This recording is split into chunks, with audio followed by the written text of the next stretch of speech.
Alrighty, electric fencing and the homestead on Homesteads, part 5, I believe. Alright, this is the brand that my son uses, and it was a green one, but I think it was a lot of years ago. I don't remember, but what color it was. But I know I know they used to make them in green, or they make them in green, or there's different levels. I don't know. But it was a 20 joule charger that I got hit with. I told the story in another video, my kickback or something like that. So you can go back and listen to that if you haven't heard that one and want to hear a very interesting and entertaining farm story. I'm still alive.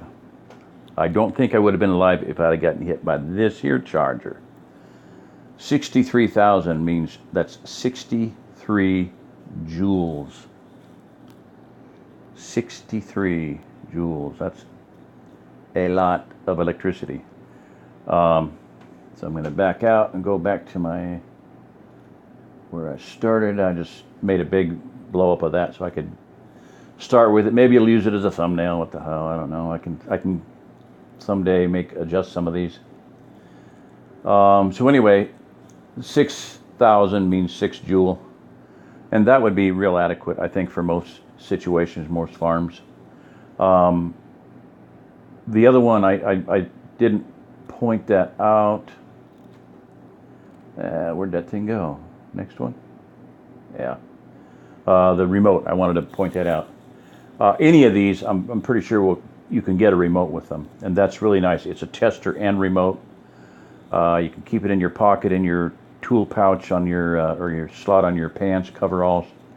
Zip it in a pocket, keep it in your glove compartment, whatever, but butt pack. But you can test it, check it, turn it on, turn it off, anywhere on the fence line.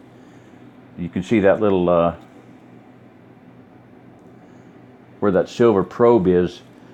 You lay that on the fence and that tests it. And then you bring it up from the bottom, you see that kind of a narrower and wide place at the top there, just above the numbers. And that silver point, that's a metal connection there. So you just bring that up to the wire, press the button, and bam, the fence is off. So very, very cool. Obviously, very few people are going to need a $2,000 one. But 6 joule, that would be nice. They make an 18.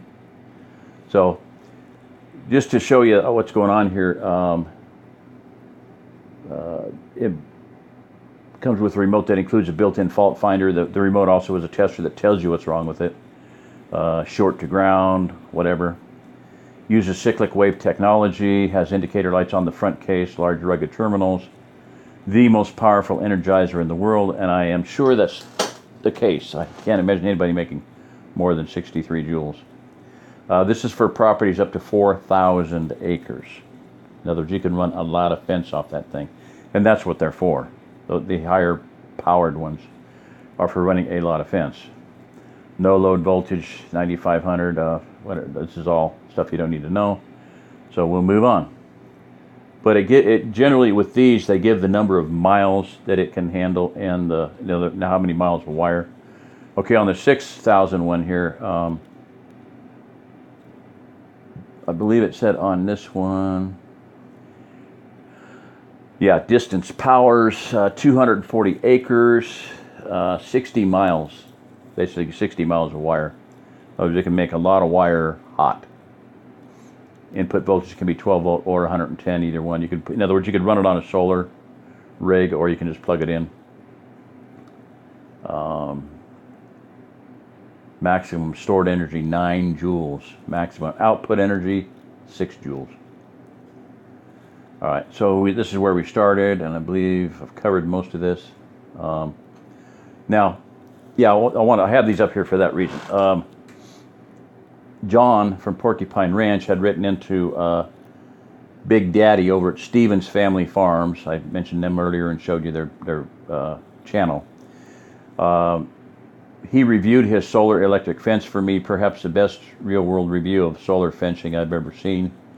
He sold us on it. And then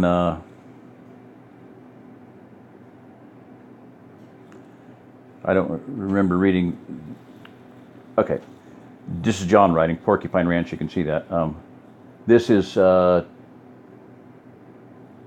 from Porcupine Ranch, yeah, obviously. Well, we will run hair sheep mostly, so I want a blend of hardwire and solar electric for rotation. My perimeter can be hardwire and interior solar electric. My experience from youth is barbed wire for cows, as that is all my kin raised and still do.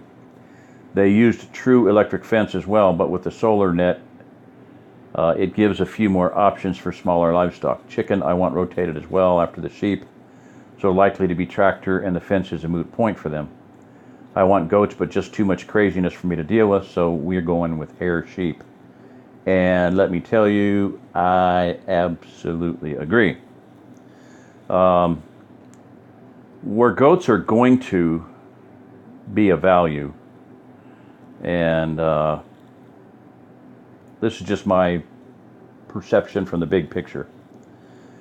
In New Zealand, they turned a bunch of goats loose, just turned them loose in the wilderness, and just let them live or die. Kiko goats. Now, Kiko, the Billy has, I got a picture of my son with his legs over one of them, and it looks, I said, redneck dirt bike is what I said. But they look like kudu horns, but they go out to the side, so they're pretty wicked looking. They can handle themselves if they, with a little bit of survival training. I'm pretty sure that when those goats got out in the wilderness out in New Zealand, they fended for themselves. Then after 20 years, they went out and culled some and brought them back in and domesticated them.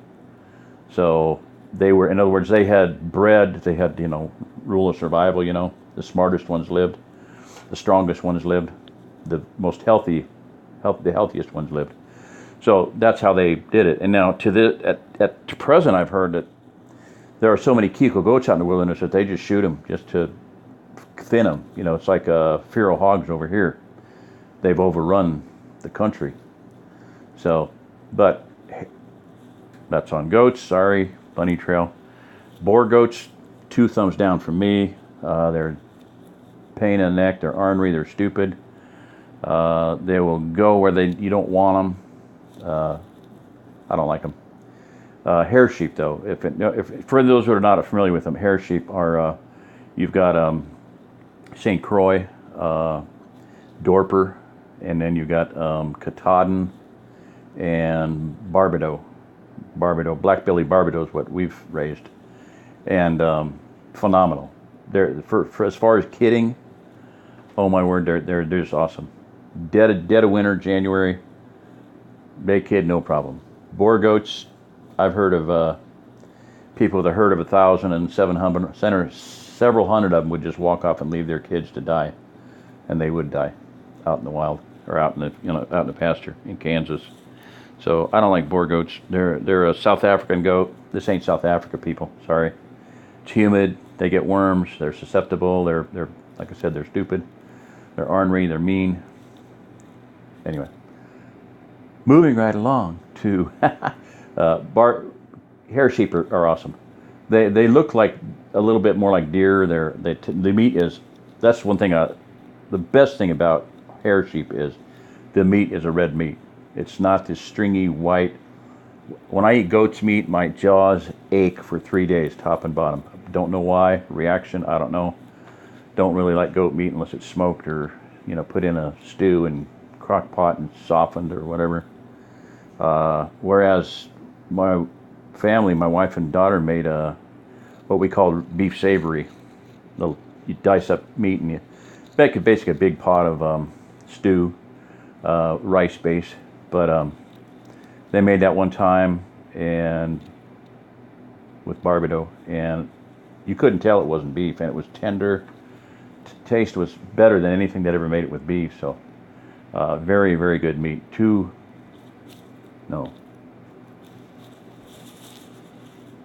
6 thumbs up for hair sheep. So good choice, John. I'm glad you're doing that. It really depends. Okay, this was my answer to him for